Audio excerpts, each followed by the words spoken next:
नमस्कार, स्वागत है आप सभी का यूपी ट्रिपल एस से एएनएम भर्ती ज्वाइनिंग प्रोविजनल नियुक्ति पत्र कोर्ट मैटर और साथ ही साथ वेटिंग लिस्ट सभी के लिए यहाँ पर महत्वपूर्ण सूचना है। तो वीडियो को आप सभी प्लीज़ पूरा देखिएगा, लास्ट तक देखिएगा। और एक निवेदन है कि आप वीडियो को पूरा जरूर देखेंगे। वीडियो को अगर आप आधा अधूरा देखते तो कहीं ना कहीं आपके पास आधी अधूरी जानकारी पहुँचती है हमारी तरफ से। नियुक्ति पत्र या जिनकी ज्वाइनिंग होनी है 8,831 जो बहनें हैं, जिनमें प्रोविजनल की भी हैं, विदहेल्ड की भी हैं, आप सबकी ज्वाइनिंग जरूर होगी। इसमें आप सभी को परेशान नहीं होना चाहिए, किसी भी जो भी चाहे कोर्ट मैटर हो। और अगर किसी को ये लगता है कि उनके साथ गलत हुआ है, अन्याय हुआ है, तो वो लोग अपना न्याय के लिए अपना कोशिश कर रहे हैं। वेटिंग सूची के लिए जिनका चयन नहीं हो पाया वो कोशिश कर रहे हैं। तो सभी लोग अपने जगह पे अपना प्रयास कर रहे हैं अपने नौकरी के लिए, अपनी नियुक्ति के लिए। इसी तरह से जिनका सिलेक्शन हो चुका है, अब आप अपने ज्वाइनिंग पर केवल फोकस करें। और उसके अलावा आपको किसी भी तरह की कोई भी जो भी मैटर है वो आप देखिए, कोई दिक्कत नहीं, लेकिन उनसे आपके ज्वाइनिंग पर कोई फ़र्क नहीं पड़ना है। वेटिंग सूची हो, अगर कुछ सीटें बाद में या जो भी सीटें खाली पड़ी हैं उन सभी सीटों पर प्रतीक्षा सूची आ जाती है, उनसे ज्वाइनिंग पर आपके कोई फ़र्क नहीं पड़ना है। कोर्ट में कोई भी मैटर जाता है तो उन पर सुनवाई होती है, उसमें जवाब मांगा जाता है। जो जिनको रिस्पोंडेंट बनाया जाता है, अपोनेंट बनाया जाता है, कोर्ट की तरफ से भी उनकी कोशिश होती है कि जो हमारे पास आए हैं न्याय के लिए उनको संतुष्ट किया जाए। अगर उनके साथ गलत हुआ है तो उसमें कोर्ट आदेश भी करेंगे, और उसके लिए आयोग सरकार उनके पास सीटें हैं, वो अपना सीटें जोड़ेंगे। और मान लीजिए अगर सपोज दैट 50-100 लोग ऐसे मिलते हैं, सपोज दैट कि उनका सिलेक्शन होना चाहिए था लेकिन उनका सिलेक्शन हो नहीं पाया, तो जो चूँकि फाइनल रिजल्ट यहाँ पे आ चुका है तो अब उसमें किसी को डिस्टर्ब थोड़ी किया जाएगा। अब वहाँ पर अब जो है आगे ज्वाइनिंग की प्रक्रिया होगी, तो वहाँ पर अगर कोई प्रभावित है तो उनके लिए अलग से सीट जोड़ करके उनको नियुक्ति मिलेगी। इनसे जो पहले से सिलेक्टेड एएनएम मैन है उन पर कोई प्रभाव नहीं पड़ना है, बल्कि जिनका सिलेक्शन होना चाहिए था अगर नहीं हो पाया है तो उनका भी सिलेक्शन होगा, अगर कोर्ट में अगर वो चीज़ें प्रूव हो जाती हैं याची पक्ष की तरफ से। दूसरी बात देखिए, मनपसंद जिला के चक्कर में आप किसी के भी चक्कर में मत पड़िएगा, पैसे वगैरह चक्कर में। देखिए मैं बिल्कुल स्पष्ट आपको मैंने पहले भी बताया था डीबी के समय भी कि ये सब चीज़ों के चक्कर में आपको नहीं पड़ना है। बहुत सारी बहनें या तो आप अपने हिसाब से चीज़ों को देखते हैं कि नहीं हमें इस प्रकार से करना चाहिए, तो वो आपके ऊपर है। बाकी हमारी तरफ से हमेशा आप सभी के लिए सही जानकारी देने का प्रयास होता है, और जो भी चीज़ें होती हैं मैं बिल्कुल आपको स्पष्ट बता देता हूँ। मनपसंद ज़िला या होम डिस्ट्रिक्ट जो मिलना है वो आपको विभाग से, सरकार से, आयोग से, सबकी अपनी कोशिश है कि जो बहनें हैं, परिवार के साथ हैं, चाहे अविवाहित हैं, अनमैरिड हैं, अगर उनको घर से नज़दीक अगर उनको सुविधानुसार अगर ड्यूटी नहीं मिलेगी तो ड्यूटी कैसे करेंगे? पूरी योग्यता के साथ, पूरी एबिलिटी के साथ वो ड्यूटी कैसे करेंगे, कैसे उनका योगदान होगा? तो वो खुद आप कोई भी विभाग देख लीजिए, हम आईएएस पीसीएस की बात नहीं कर रहे हैं, वहाँ पर तो चलिए कैडर होता है। यूपी के हैं तो उनकी यूपी में ड्यूटी नहीं लग सकती, पीसीएस में तो उनको अपना ज़िला नहीं मिल सकता, वो अलग वहाँ पे उनका जो सर्विस रूल होता है। लेकिन आप लोगों के केस में ऐसा थोड़ी है, आप लोगों को आपका मनपसंद या होम डिस्ट्रिक्ट, चाहे आप संविदा कर्मी हो। अभी कुछ कमेंट आ रहे थे उनमें ये बोला गया है कि जो वहाँ पे अब उनसे जो भी उनसे बोल रहे होंगे उन्होंने ये बताया है कि हमसे ये कहा जा रहा है कि आपकी ड्यूटी यहीं पर होगी। उन्हें कैसे पता है? अभी रिजल्ट की फाइल भी नहीं भेजी गई है आयोग से विभाग को, परिवार कल्याण विभाग को करना है। उन लोगों को कैसे पता होता है? कौन बता रहा है इस तरह की चीज़ें कि वहीं पर ड्यूटी लगेगी? ऐसा कुछ नहीं है। प्रेफरेंस लिया जाएगा 100%। देख लीजिएगा, प्रेफरेंस बिना लिए वहाँ पर ज़िला अलॉटमेंट कैसे करेंगे? कैसे पता चलेगा कि कौन कि आप किस ज़िले में ड्यूटी करना चाहते हैं? आपने चलिए एड्रेस जो भी भरा हो और निवास वगैरह जो भी आपने जहाँ का भी आपने एड्रेस फॉर्म में भरा हो, लेकिन अभी आप वर्तमान में कहाँ कार्यरत हैं और आप कहाँ कार्य करना चाहते हैं ये तो आपसे पूछा जाएगा प्रेफरेंस के रूप में, तभी तो आप बता पाएंगे। या जो फ्रेशर है, प्रेफरेंस सभी से लिया जाना है, ऐसा नहीं कि केवल फ्रेशर से प्रेफरेंस लिया जाएगा, बाकी संविदा कर्मी से नहीं, सबसे ही प्रेफरेंस लिया जाना है। और पूरी कोशिश होगी कि आप सभी को आपका मनपसंद जिला मिले। बाकी जो संविदा कर्मी आप जहाँ पर कार्यरत हैं आप अभी ड्यूटी करते रहिए। अभी रिजाइन वगैरह देखिए, मतलब ये है कि फिर कितना समय यहाँ पर लग रहा है। हालांकि वैसे तो बोला गया कि दीपावली के पहले तो आप सभी की जो ज्वाइनिंग की प्रक्रिया है, नियुक्ति की प्रक्रिया है, वो हो जानी है। जैसे रक्षाबंधन के पहले आप सभी का फाइनल रिजल्ट आ गया 6 अगस्त को, उसी तरह से दीपावली से पहले आप सभी के हाथ में नियुक्ति पत्र भी देने की पूरी तैयारी है सरकार की, गवर्नमेंट की। और योगी जी खुद जो है उस नियुक्ति पत्र वितरण समारोह में अपने हाथों से भी लखनऊ में अपने आवास पर, कालिदास मार्ग अपने आवास पर कुछ बहनों को अपने हाथ से नियुक्ति पत्र वितरित करेंगे।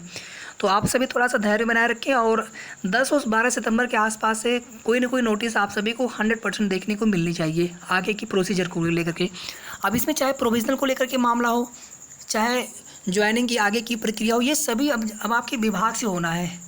तो एक बार विभाग को सारी फाइलें भेज दी जाएंगी आयोग की तरफ से, जो अभी मैटर है, जो उनके पास जितना काम है उतना काम कंप्लीट करके एएनएम का। उसके बाद फिर विभाग में जाते ही फिर विभाग की तरफ से ऑफिशियल नोटिस आने शुरू हो जाएंगी सभी प्रक्रियाओं के लिए, सभी प्रोसेस के लिए। और ज्वाइनिंग के लिए तो आपको जाना होगा। ज्वाइनिंग उसमें ऑनलाइन प्रेफरेंस, ऑनलाइन अलॉटमेंट, ये सब चीज़ें ऑनलाइन हो सकती है, बट आपको ज्वाइनिंग लेटर के लिए बुलाया जा सकता है या फिर बुलाया जाएगा, क्योंकि वहाँ पर कुछ डॉक्यूमेंट्स आपके जमा भी होंगे ना, जैसे बैंक अकाउंट डिटेल वगैरह हो गई, तो उसके लिए आपको बुलाया जाएगा। उसके लिए आप बिल्कुल निश्चिंत रहिए। और पोस्टिंग वगैरह भी आपके अपने ज़िले में भी देखिए कैसे होता है, आपके अपने ब्लॉक में होती है या फिर सिटी एरिया में कैसे कि आपके घर के आस मतलब नज़दीक मिले आपको, तो उसमें रोस्टर विधि का प्रयोग करते हैं या फिर वहाँ पर भी विकल्प मांगते हैं। तो देखिए कैसे करते हैं, वो चीज़ें धीरे धीरे स्पष्ट होती जाएंगी, हम आपको बताते जाएंगे। और वीडियो को आप सभी प्लीज़ लाइक कर दिया करें। लाइक आप लोग बचाते हैं अपना, लाइक ना करना पड़े, लाइक आप लोग कर दिया करें, उससे हमें थोड़ा सा मोटिवेशन मिलता है, हमें थोड़ी सी हिम्मत मिलती है कि आप सभी हमारे साथ हैं और जो भी सही जानकारी होती है वो जानकारी आपको पसंद आती है। तो लाइक आप सभी लोग कर दिया करें, सभी लोग, ठीक है। तो प्रोविजनल ज्वाइनिंग ये सब चीज़ें क्लियर हो गई होंगी। थोड़ा सा कमेंट कुछ देख लेते हैं और उसके पहले यहाँ पर जो कोर्ट मैटर वाला है उसको भी लेकर के हम कमेंट के माध्यम से ही बात करेंगे। एक बार जो वेटिंग लिस्ट, सेकंड लिस्ट वाले जितने भी एएनएम बहने हैं, एक बार थोड़ा सा आप देख लीजिए वेटिंग लिस्ट, सेकंड लिस्ट। उसके बाद हम वापस आएंगे ज्वाइनिंग को लेकर के, नियुक्ति पत्र को लेकर के। तो वीडियो को भी पूरा देखना है आप सभी को लास्ट तक।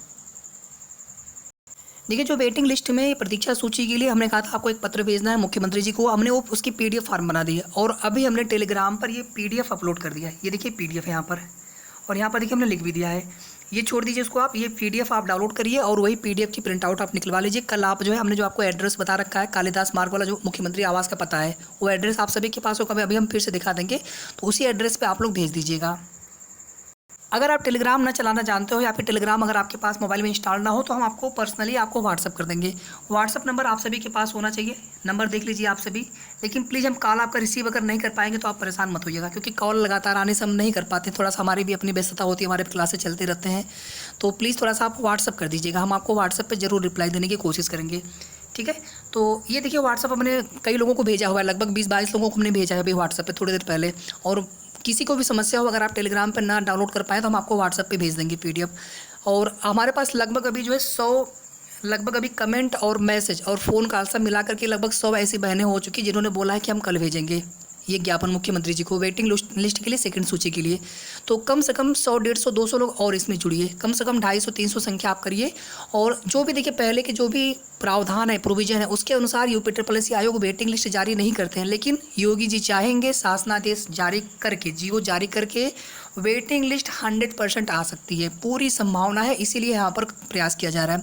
इसके अलावा कहीं और जैसे जिनको जैसे भी लगता है प्रयास कर रहे हो अपना, तो देखिए बाकी जगहों से और डायरेक्ट मुख्यमंत्री जी के बहुत फ़र्क है। सरकार के हाथ में ही सब कुछ है, कहीं से भी आप जाएंगे लेकिन घूम फिर करके आपको गवर्नमेंट के पास ही आना पड़ेगा।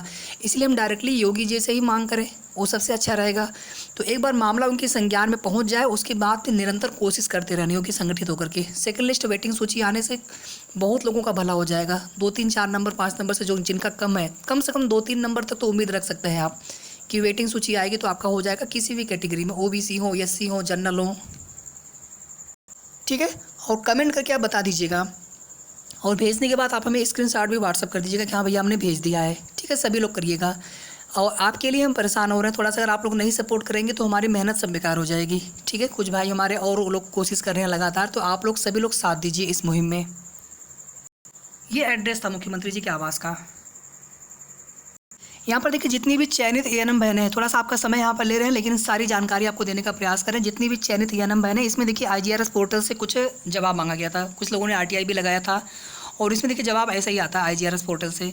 और इसमें जो ओवर एज के संबंध में पूछा गया था, बोला गया है कि जो भी नियमावली थी उसके अनुसार जो ओवर एज दिया गया है, आयु सीमा में छूट प्रदान की गई, जिनका चयन नहीं हो पाया है, ठीक है। तो ऐसे बहुत लोगों ने आरटीआई, बहुत लोगों ने मुख्यमंत्री शिकायत पोर्टल पर शिकायत की थी कि सर हमें लाभ मिला है कि नहीं मिला है, हमें नंबर मिला है कि नहीं मिला, हमारा सिलेक्शन क्यों नहीं हुआ। तो वहाँ पर जो मामले हैं उसमें, और आप सभी को पता है कि अनुभव प्रमाण पत्र मामला ऐसा है कि अभी भी आयोग में पेच फंसा हुआ है। हालांकि सब कुछ फाइनल करके लिस्ट जारी कर चुके हैं, फाइनल रिजल्ट, लेकिन अभी भी उसमें पेच फंसा हुआ है और वो सारी फाइलें जो है आपके परिवार कल्याण विभाग को भेजी जाएंगी, वहाँ पर फिर से वेरिफिकेशन और सब चेक करेंगे और इसी वजह से थोड़ा सा समय लग रहा है ज्वाइनिंग में। ज्वाइनिंग भी आप सभी की बहुत जल्द होगी। इसमें देखिए यहाँ पर एक चैनल पर दिखा रहे हैं कि भर्ती में स्टे लगने वाला है, क्या ये सत्य है? देखिए कोई भी मैटर जब भी कोर्ट में जाता है तो वहाँ पर सबसे पहले जवाब मांगा जाता है। भर्ती प्रक्रिया जो आगे की जो भी प्रक्रिया शेष रह गई होती है उसमें ये हो सकता है कि कोर्ट में ऐसा ऑर्डर मेंशन करवाया जाता है कि आगे की प्रक्रिया कोर्ट के अगले जो भी आदेश होंगे उसके अधीन रहेगी। तो उससे कहीं पर नियुक्ति कहीं रुकती नहीं है, ज्वाइनिंग रुकती नहीं, ज्वाइनिंग तो आपकी होगी, लेकिन जो उस भर्ती में संबंधित है अगर उनके साथ अगर कुछ गलत हुआ है तो वहाँ पर कोर्ट उनकी ज्वाइनिंग के लिए भी आदेश दे सकते हैं। मतलब आपकी ज्वाइनिंग भी होगी और अगर किसी के लिए आदेश आता है कोर्ट से, जो लोग कोर्ट गए हुए हैं, तो उनके लिए ज्वाइनिंग का भी आदेश दिया जा सकता है। वो चीज़ें बात की बात होती है, उसमें आयोग या विभाग या सरकार उसमें क्या जवाब लगाते हैं, उसमें क्या सच है, क्या क्या सही है, क्या सही नहीं है, उसमें है वो सब चीज़ें देखी जाती हैं कोर्ट की तरफ से। इसके बाद देखिए UPSSC आयोग से सचिव ने एक लेटर जारी किया है। आयोग की नियमावली जो अभी हमने आपको दिखाया वही चीज़ें हैं उसमें कि जो हमने नियमावली के अनुसार ही भर्ती की है आपकी पूरी। देखिए यहाँ पर जितनी भी सरकारी अस्थायी नियुक्तियाँ होती है वेटिंग सूची का प्रावधान उसी में होता है। बाकी जो प्राइवेट जो बाकी अन्य आउटसोर्सिंग संविदा कर्मी उसमें हो या ना हो, अस्थायी नियुक्ति में ही तो सेकंड लिस्ट आती है, प्रतीक्षा सूची आती है। ठीक है, इससे कोई मतलब नहीं संविदा कर्मी या जो अस्थायी नियुक्ति है। हाँ ये है कि उसमें प्रोविज़न पहले एक बार नहीं किया गया था, एक कमेटी बनाई गई थी उसके अनुसार, लेकिन अभी सरकार चाहे तो उसमें एक प्रावधान करके शासनादेश जारी करके वेटिंग लिस्ट जारी कर सकती है। सब कुछ योगी जी के हाथ में है। और ये देखिए ये पूरी तरह से इस तरह से लोग बताने वाले होते हैं, कोई तो ज्वाइनिंग ही करा देते हैं, कुछ लोग ज्वाइनिंग लेटर ही जारी हो गई, कुछ लोग बताएंगे। और पहले भी आप देखेंगे डेली रिजल्ट जारी होता रहता था। तो ये सब चीज़ें जो फेक फर्जी जो चीज़ें बताई जाती हैं तो वो सब चीज़ें थोड़ा सा आप अपने हिसाब से देख करके आपको खुद उसमें समझना होता है। बाकी हम किसी के लिए कुछ कह नहीं सकते हैं कौन क्या बताता है। ठीक है, हमें केवल अपने आप से मतलब होता है कि हमारी पूरी जिम्मेदारी होती है कि आप सभी को सही और ऑथेंटिक जानकारी समय समय पर मिलती रहे। इसमें देखिए कोर्ट जो मैटर उसमें है ये सब चीज़ें मतलब जब भी सुनवाई होंगी, जब भी उनके कोर्ट ऑर्डर वगैरह आएंगे तो सब चीज़ें हम सभी के सामने खुद पे खुद होंगी। इसमें चाहे कट ऑफ ज़्यादा वाला कोर्ट ऑर्डर उसका हमने ऑलरेडी आप सभी को दिखाया था, उसमें नेक्स्ट डेट लगी है, शायद अक्टूबर की डेट लगी है। ठीक है, तो 12 अक्टूबर की डेट लगी है, 12/10 की। और इसके बाद अभी कुछ लोग बता रहे थे रिजर्वेशन वाले में भी OBC या फिर PH रिजर्वेशन वाले में भी जो कोर्ट में केस किया गया है, कहीं पर 74-75 लोग हैं, कहीं पर 24-23 लोग हैं, कहीं पर 40-50 लोग हैं। तो इस तरह से कई सारे जो याचिकाएं हैं या फिर कई सारे जो कोर्ट में केस है वो जो जानकारी है आप लोग भी देखते रहते होंगे। हालांकि वो सब चीज़ें हम बहुत ज़्यादा उस पर बात नहीं कर पाते हैं। बस हमारा इतना कहना होता है कि जिनकी ज्वाइनिंग होने वाली है, जो सिलेक्टेड है, आपकी ज्वाइनिंग होगी और किसी के साथ अगर गलत हुआ है, उनकी ज्वाइनिंग अगर होनी चाहिए थी, उनका भी नाम होना चाहिए था सिलेक्शन लिस्ट में, तो उनकी भी ज्वाइनिंग करानी होगी सरकार को, अगर कोर्ट को लगता है, कोर्ट अगर वहाँ पे आदेश देते हैं तो। लेकिन जो पहले से है चयनित, आपकी प्रक्रिया में या फिर आपकी ज्वाइनिंग पर उससे कोई फ़र्क नहीं पड़ता है। चयन प्रक्रिया अधीन होती है, आपकी ज्वाइनिंग थोड़ी अधीन होती है। ज्वाइनिंग तो आप सिलेक्टेड है, आपकी ज्वाइनिंग क्यों नहीं होगी। ठीक है, ये होता है कि पूरे भर्ती प्रोसेस में ही कोई गड़बड़ी होती है, वो अलग मैटर होता है। एक कमेंट और था, दिख नहीं रहा हमें, उसमें ये लिखा था कि भर्ती में स्टे लग चुका है, ऐसा कोई कमेंट किसी का आया हुआ था। तो इस तरह की कोई भी चीज़ें नहीं है। ठीक है, तो उम्मीद करते हैं कि आपने वीडियो पूरा देखा होगा, वीडियो आपने पूरा कंप्लीट देखा होगा और वीडियो को आप सभी लाइक तो आप सभी लोग कर ही दिए होंगे। ठीक है, तो आगे की जो भी अपडेट होगी आप सभी को नेक्स्ट वीडियो के माध्यम से समय समय पर सही और ऑथेंटिक जानकारी हमारे चैनल के माध्यम से मिलती रहेगी। तो वीडियो को पूरा देखने के लिए भी आप सभी का बहुत बहुत धन्यवाद।